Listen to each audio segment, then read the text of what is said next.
In this video, we are going to see difference between heat and temperature.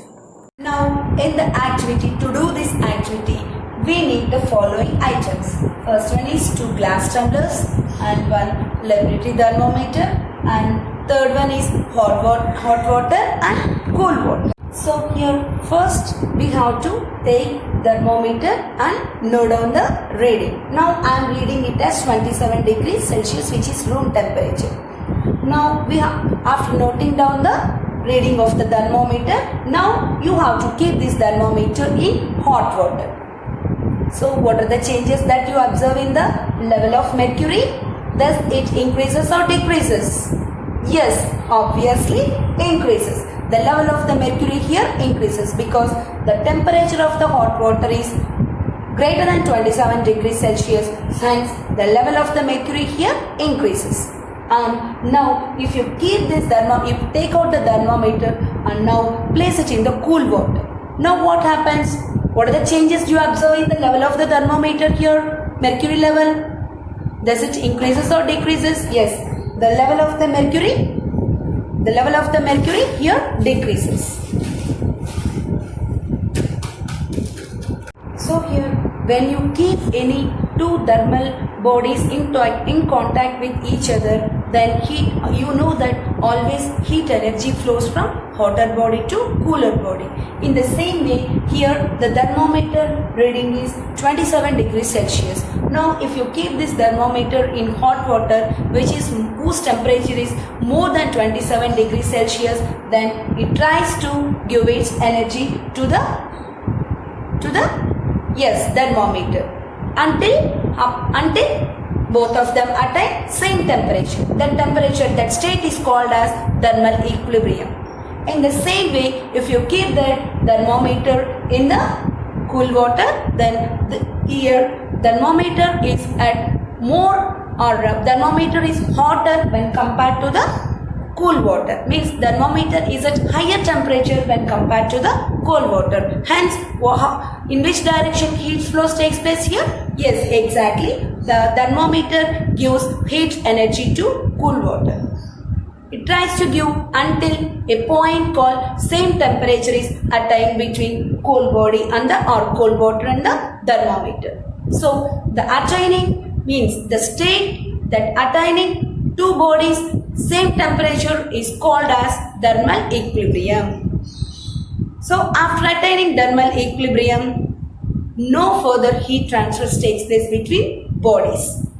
So what we learned from this activity? What we learned from this activity means heat energy always travels from hotter body to cooler body.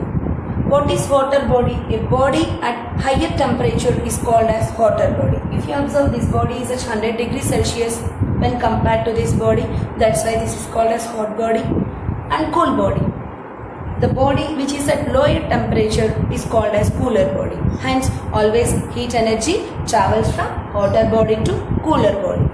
So this process continues until both of the bodies attain same temperature. So both of the bodies here, I did not wrote here hot body and cool body. I just wrote body 1, body 2. So in this case, the body 1, body 2 has got same temperature. So that state is called as thermal equilibrium. Okay, so in this diagram only you can get 3 points. First point is heat is a form of energy that flows from hotter body to cooler body.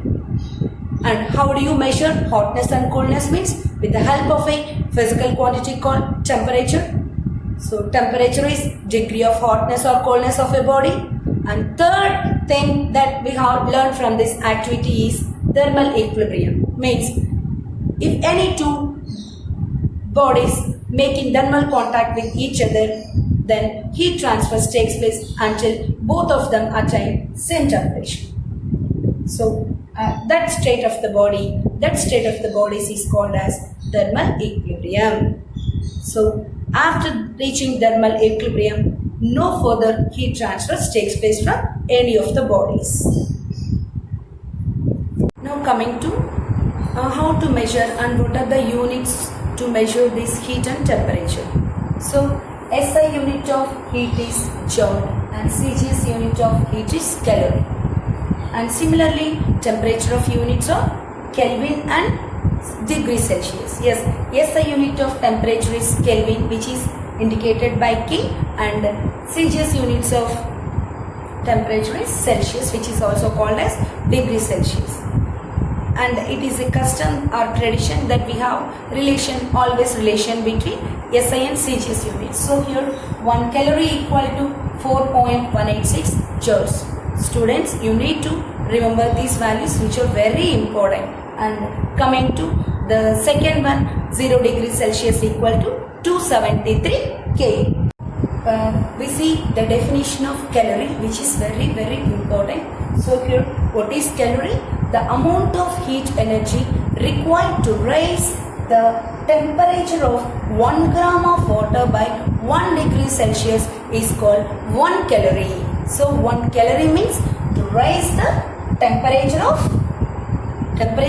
water. How many grams of water? 1 gram of water by 1 degree Celsius is called as 1 calorie. Now let us see the relation between Kelvin and Celsius.